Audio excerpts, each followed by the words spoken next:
Our next speaker will be joining us through video link or by video recording, Sebastian Manhart. He couldn't be here with us today. He's a senior policy advisor with Carbonfuture, and his role is engaging with the energy policymakers globally, looking at the marketing of biochar, looking at biometrics, looking at doing a lot of discussions with the World Bank as well in terms of where that can fit in also with carbon trading. So, Stephen, do you want to play that?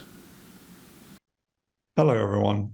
Thank you very much for this opportunity to present to you today. My name is Sebastian Manhart, and I'm the Senior Policy Advisor at Carbonfuture, the leading marketplace globally for high-quality carbon dioxide removal credits. And today I will be presenting to you all the opportunities that we see in carbon dioxide removal, or CDI, as I will call it from now on, that present themselves to companies that are working with biomass in particular. So let us start with the why. And I'm sure that a lot of you already know this, but we are at peak CO2 at concentration globally. And I mean, this graph is really striking.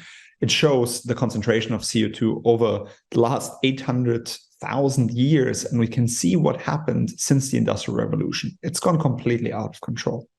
We're talking about 400 parts per million, which is essentially more than double what we had in pre-industrial levels, and it is heating up the global climate at an alarming rate. Now, why are we talking about this in the context of carbon dioxide removal? Carbon removal is the essential missing piece for net zero. We cannot achieve net zero without carbon dioxide removal. It's as simple as that. This is a common graph. I'm sure you've seen some version of this before. And what it shows is that we need immediate emission reductions. Without immediate emission reductions, we are pretty lost anyway. But additionally, we need to start building up carbon removal, and only together can we achieve net zero. There are residual emissions, whether it's from the land use sector, agriculture, whether it's from heavy industries such as steel production or cement production, that we won't be able to abate. So we have to compensate for them with carbon removal. Plus, there are residual historic emissions that I just showed you that will keep heating up the climate unless we tackle them head on. Now, the challenge ahead is really, really quite massive. At the moment, we are removing 2 gigatons of CO2 per year. But of these 2 gigatons, only 0.1% or 2 megatons are what we would call industrial or technological or permanent carbon removal. And that is really what we need to scale up. And according to the IPCC scenarios for 1.5 and 2 degrees, depending on which one you look at, you do need to get to around 10 gigatons per year. To give you an idea, today we emit 38 gigatons per year annually, globally. So this is a massive number. We're talking about scaling the industry 5,000x. That means roughly, exponential growth is hard to wrap your head around. It means a compound annual growth rate of around 40% year on year for 27 years. That is more than solar has seen in the last 27 years. This is just to give you an idea of just how big the challenge ahead is. Now, the path to get there are really 3 things that we can do. We can reduce, we can avoid, and we can remove.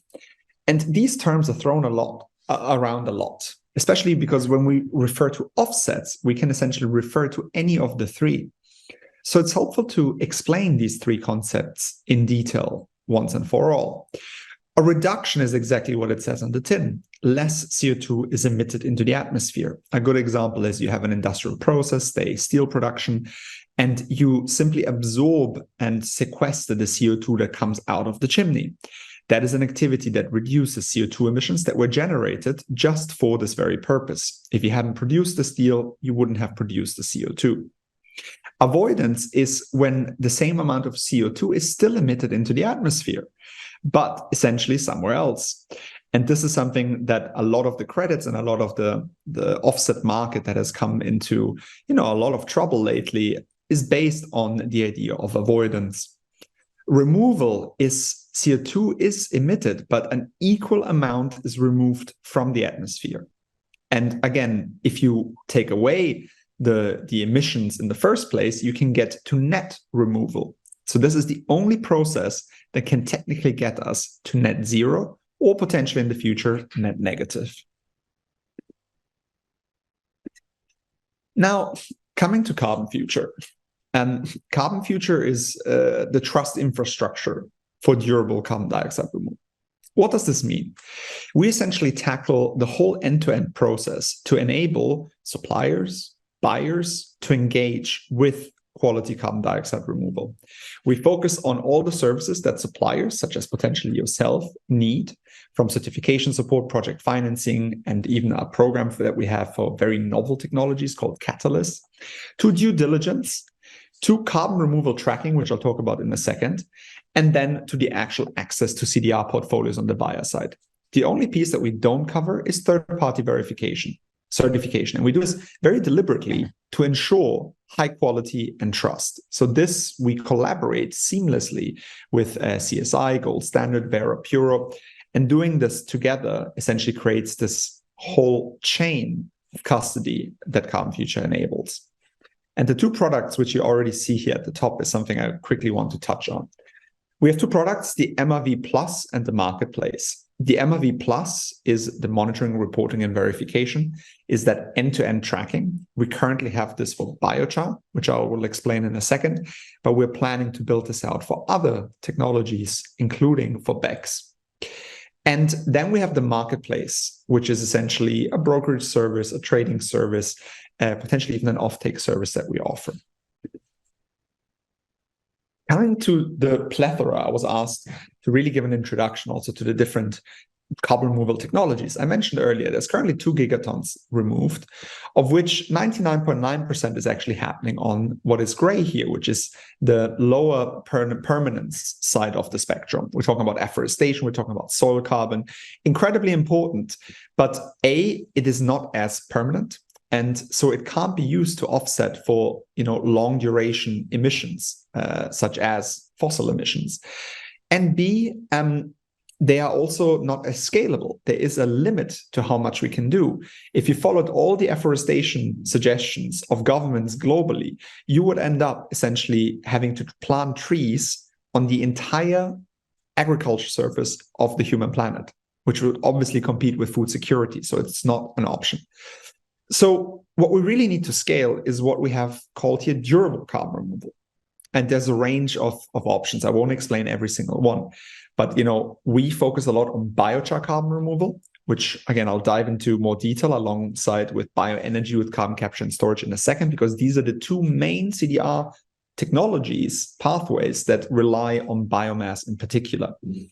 But there's also others. I'm sure you've all heard of direct air capture, which essentially filters CO2 directly from the air.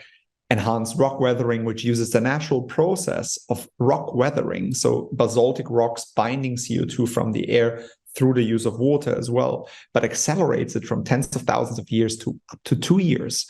And in ocean capture, there are many more, but all to say that this is the segment that we focus on at Carbonfuture, and that might also be most interesting for you. Starting with bioenergy with carbon capture and storage. It is pretty much what it says.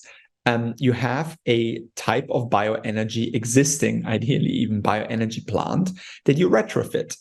And that could be a pulp and paper plant. That could be a bioethanol plant. That could be a wood-fired bioenergy plant. All of these you essentially retrofit or fit with a carbon capture unit. And then crucially, instead of using that CO2, which you could, for CDR, you store it usually in geological storage, so deep underground for tens of thousands of years. Now, it has very high potential to scale.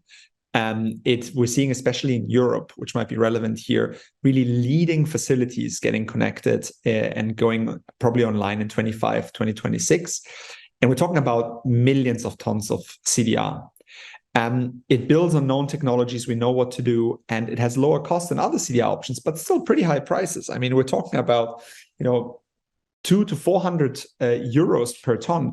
If you think about a facility that might emit 2 million tons per year, you could get, do the maths. You can get 4, 5, 6, up to 800 million euros just in CDR credits from retrofitting this. These are significant amount of money that we're talking about, which is why BECCS is such a promising technology, both financially and for the climate. The second one that we do a lot of work on is biochar carbon removal. What is this? This is essentially you take biomass, you pyrolyze it. This means you put it in under very high temperature with no oxygen. And what comes out looks like charcoal, but it's actually highly condensed carbon. You turn an organic matter that would decompose into a carbon that we call it it is inertinite mostly, which is the most stable form of carbon found on the human planet. And this allows us to then essentially have this product, and there are three products of the pyrolysis. Energy in the form of heat, which you can obviously sell, especially for district heating. Bio-oils, which can be turned into sustainable aviation fuels. And thirdly, the biochar, which can be sold to farmers. It has incredible properties for soils. And you can also get the carbon credits, the carbon removal credits. So essentially, you have 4 revenue streams from a single source of biomass. It is durable, verifiable. It has long permanent storage. It helps with soil fertility. There's a lot of positive co-benefits coming from this. And there are a lot of also environmental benefits from doing this. So it is really an incredible way to use biomass. But I hope that these two have given you a good idea of how biomass could be used. Just quickly, because also, my background, I haven't fully introduced myself. I'm the policy advisor at Carbonfuture, but I wear a couple of different hats. I'm also the chair of the board of the Deutscher Verband für negative Emissionen, which is the first national carbon removal association in Europe, launched around 2 months ago. It has around 32 founding members all across the CDR spectrum. And its mission is really to help Germany get to net zero by 2045 and net negative thereafter. If you have any interest in Germany, please shoot me a message. We see it as, it's the 4th biggest economy in the world, the biggest economy in Europe. It has a very supportive government. We're very excited about the direction that Germany is taking. And please get in touch with me or info@dvne.org if you want to find out more. The second thing that I also do, I am a founding director and member of the board of the US Biochar Coalition, which we also founded this year. And it is a trade association focused entirely on the American biochar industry with a primary goal of getting biochar into the upcoming Farm Bill. So again, if you're looking into biochar, you're interested in biochar and you have any interest in the US, get in touch with me. I'd love to talk to you about it. Now, let's talk about the policy landscape and the market, which I was asked to do. First, let's start with the European EU Green Deal. This is essentially what is Europe's high-level focus. High level, we have a net zero goal by 2050 in Europe, which applies to all 27 member states, and a 55% reduction target by 2030. And currently in the works, a 2040 target, which I'll talk about. But this is the high level. We've got 3 ways to get there. There's essentially the EU ETS, emission trading system, the EU ESR, the emission sharing regulation, and the EU LULUCF, the land use change and forestry. These 3 vehicles together comprise all the emissions in the EU. So when we think about the future, it's all about how do we drive CDR within these 3 vehicles. And there are 4 specific policies that I want to highlight. One is the Carbon Removal Certification Framework, or CRCF. This is probably the hottest topic right now. It constitutes the building block that will allow us to put CDR into any of these previous 3 vehicles that I just mentioned. And it's currently really in the hot phase with Parliament and the Council finalizing their positions, as well as the Commission getting going on what will soon become then implementing acts. So you should, if you follow one thing, it should be the CRCF if you're interested in CDR. The second thing is the EU climate target for 2040. I mentioned it, but this is going to be released in 2024. And here we will probably see dedicated CDR targets, which would be fantastic to drive the scale of the industry and will again apply to all 27 member states. The Green Claims Directive is going to will impose essentially on all sorts of companies in Europe restrictions on what they can claim as, net zero, net neutral, carbon negative. They won't be able to make these claims without robustly backing it up with science, which will eventually always lead back to CDR. CDR is the most robust, lowest risk way to comply, which means that we expect a huge boost from what's called the voluntary carbon market as a result of this. And the EU emission trading system reform, we're talking about inclusion of CDR within the ETS. The ETS is by far the biggest compliance carbon market in the world, with around 760 billion of traded volume and 39 billion in revenue for the EU last year. And including CDR here would be an absolute game changer. We'll see a first proposal by the European Commission in 2026 on this. In terms of funding, right now, the main funding comes through the Innovation Fund, including for CDR. Soon we're going to see national public procurement. I'm very excited about hopefully getting that started in Germany in the near future, and in the future after 2030 through the EU ETS. Quick, I know I'm going fast, but I'm trying to give you a really broad overview. In the US, there are really two key pieces of legislation that have already been passed: the Bipartisan Infrastructure Law and the Inflation Reduction Act. Together, they have billions assigned to CDR, primarily direct air capture, but increasingly also for other technologies. We're particularly, I mentioned this with the US Biochar Coalition, excited about the Farm Bill. This is a huge bill. It's going to be 1.5 trillion over 10 years.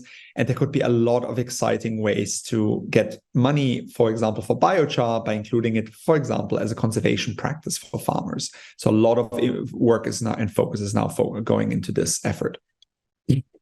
Finally, there's currently the carbon negative shot, which essentially looks together at this investment program by the Department of Energy at investing 35 million into carbon removal by doing the first ever public procurement of CDR by a government, the DOE in the US.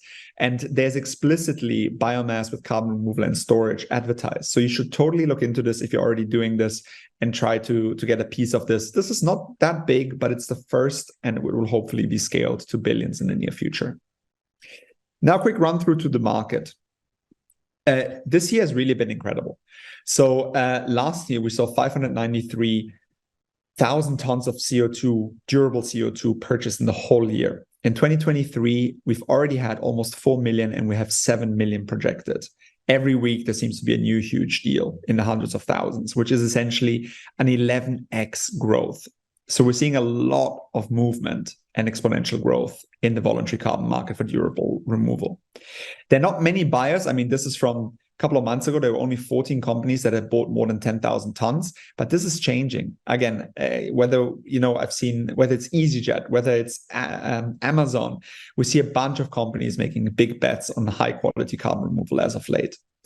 It's interesting to see how this breaks down. The purchases, again, look at this. BECS 86%, biochar, bio-oil. Between them, 95% of all purchases are biomass based. This tells you a lot about where the market is at right now and the potential for companies like yours. And in terms of deliveries, right now, biochar is dominating. It is the most shovel-ready technology we have. Here you see kind of the marketplaces. Again, I want to stress we're not a registry. This is actually a mistake, but Carbonfuture is the leading marketplace for carbon removal. So if you're planning to sell carbon credits, please talk to us. We know how to do it. This was the run through. Again, I tried to cover a lot of stuff in the last 18 minutes. I hope that this was useful. Please do get in touch with me. My email is sebastian@carbonfuture.earth. I'm sure it can be shared by the organizers of the conference. I'm very prolific on LinkedIn. Please follow me there, Sebastian Manhart. I share a lot of insights around all things carbon removal, market technologies, trends, policy, everything. And I wish this was a good intro. I hope this was a good intro, and I hope to hear from you soon. Have a good rest of your conference. Bye. Thank you for that contribution from Sebastian.